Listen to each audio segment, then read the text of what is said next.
And we're underway. Looking at these two men, I don't think there's going to be anything traditional about this one-on-one matchup. Neck breaker!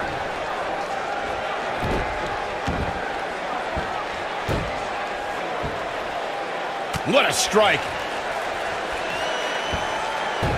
Setting him up, got the head scissors on. Point of the elbow, nailed it.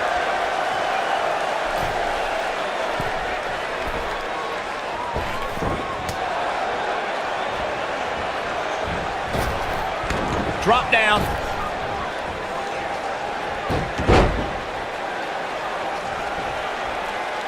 Oh, and a backbreaker. Right to the spine.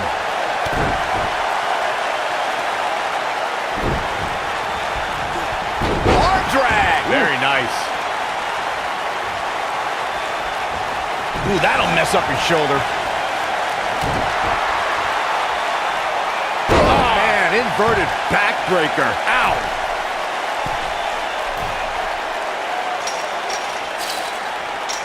Ooh. Nailed it.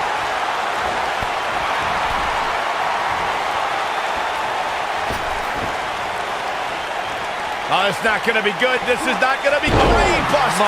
Jeez, that was nasty. There's a certain feeling that comes over the combatants in a steel cage match once they hear the door close and see the official lock it.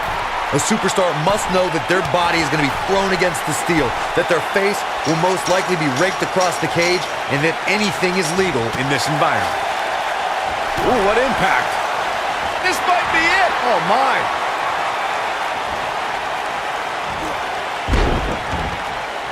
You spoke about this earlier, Corey. It's crucial for a WWE superstar to fully understand the gravity of the situation they're in when they battle inside a 15-foot-high steel cage. An individual must be ready to endure pure brutality and be prepared for the fight of their life.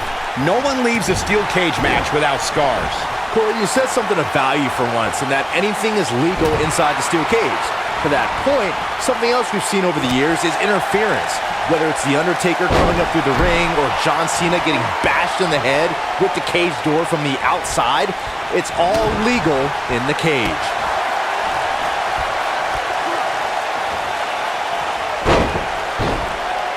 And a kick out. He's not giving up that easy.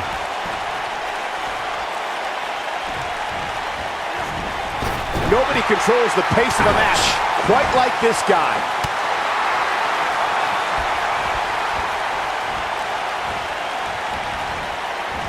Boom, what impact. He's on his heels.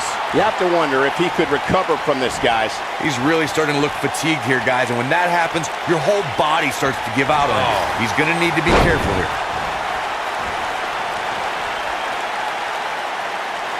He's looking at it. DDT! This might be it, guys. Let me tell you, the human body was not meant to be slammed like that.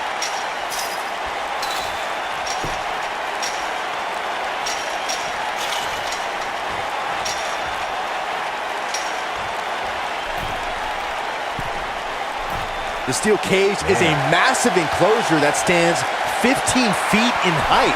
For almost 35 years, a select group of high flyers have taken their aerial assaults to greater heights.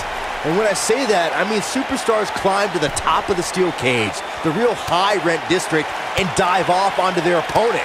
And that all started with one man in October of 1983, Jimmy Superfly Snuka.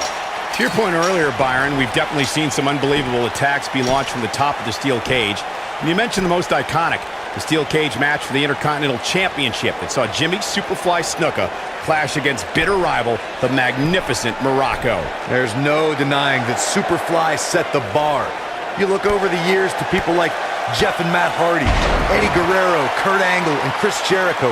They continued to push the envelope and executed unbelievable attacks from the top of the cage. And watch Rikishi take flight off the top of the steel cage. Wow.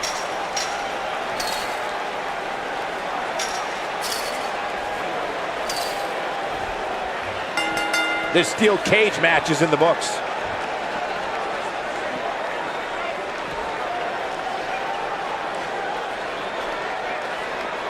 Oh boy, I can't believe that thing ended like that. Here's another look at a steel cage match for the